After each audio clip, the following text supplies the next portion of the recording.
The Galactic Engineering Symposium was the most prestigious event in known space. Every decade, the greatest minds competed to build the fastest ship from identical materials provided by the committee. The Vorthen had won 17 times straight with their mathematical perfection.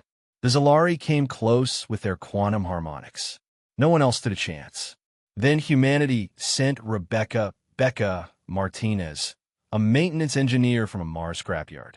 There must be a mistake, Judge Kirill announced, reviewing her credentials.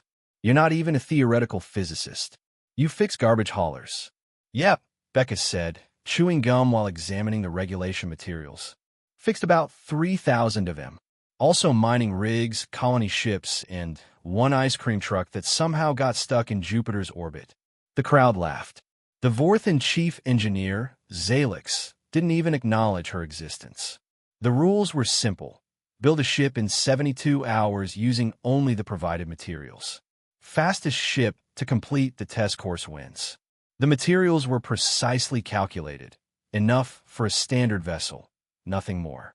The Vorthens began with holographic blueprints, calculating every molecule's placement.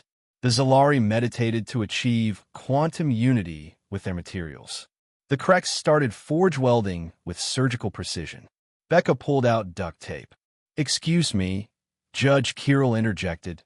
That's not regulation material. Article 7, subsection 3. Becca replied without looking up. Personal tools allowed. Duct tape's a tool. Says so right on the label. Multi-purpose tool. She was technically correct. The judges, confused, allowed it. While others built sleek, aerodynamic vessels, Becca's creation looked like someone had thrown spaceship parts in a blender and taped whatever came out back together. One engine was mounted backwards. The cockpit was off-center. She'd used the spare radiation shielding as a spoiler, claiming it looked cool. This is embarrassing, Zalix muttered. Humans don't understand basic physics. Becca heard him. She smiled. That smile terrified those who noticed it.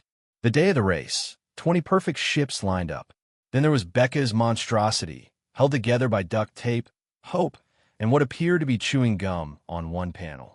She'd painted flames on the side with leftover coolant that had somehow oxidized.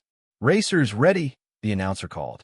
The sophisticated ship's engines hummed to life with precision. Becca's ship made a sound like a dying walrus, coughed black smoke, then somehow started hovering. Go! 19 ships shot forward in perfect formation. Becca's ship went backwards. She mounted the engine backwards. Zalix laughed. I told you humans couldn't. Then physics stopped making sense. Becca's backwards-mounted engine was creating a localized warp bubble by accident. The off-center cockpit put her outside the bubble's distortion field. The radiation shielding spoiler was somehow channeling tachyons. The duct tape was holding it all together through sheer human stubbornness. She passed the Vorthen ship, sideways, while her ship was technically still going backwards. That's impossible, Zalix screamed.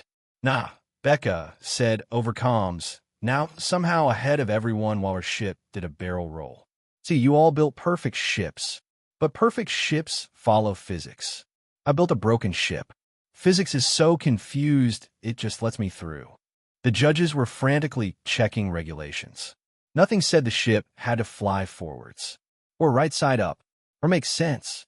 Becca crossed the finish line 17 seconds before anyone else.